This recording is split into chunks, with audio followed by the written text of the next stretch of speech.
بسم اللہ الرحمن الرحیم۔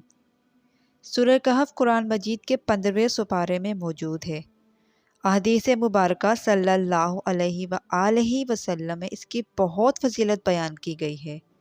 آج ہم احادیث نبوی صلی اللہ علیہ وآلہ وسلم کی روشنی میں سورہ کہف کی اہمیت و فضیلت بیان کریں گے۔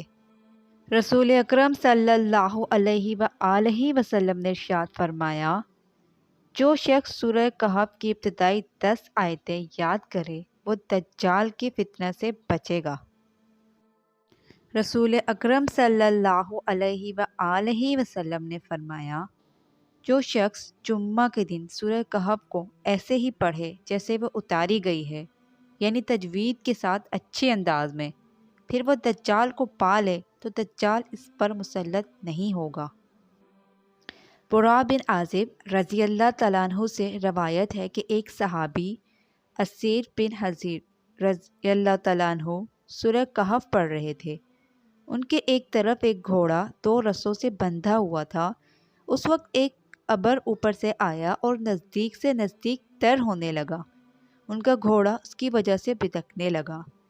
پھر صبح کے وقت وہ نبی کریم صلی اللہ علیہ وآلہ وسلم کی خدمت میں حاضر ہوئے اور آپ صلی اللہ علیہ وآلہ وسلم سے اس کا ذکر کیا تو نبی کریم صلی اللہ علیہ وآلہ وسلم نے فرمایا، وہ یعنی ابر کا ٹکڑا سکینہ تھا جو قرآن کی تلاوت کی وجہ سے اترا تھا۔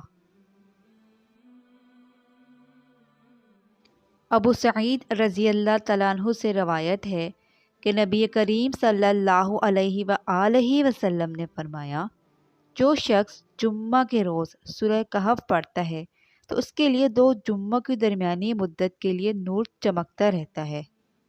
رسول اکرم صلی اللہ علیہ وآلہ وسلم نے ارشاد فرمایا، جو شخص جمعہ کے دن سورہ کہف کی تلاوت کرے تو جس جگہ وہ تلاوت کرتا ہے وہاں سے لے کر مکہ مکرمہ تک کا فاصلہ نور سے منور ہو جاتا ہے۔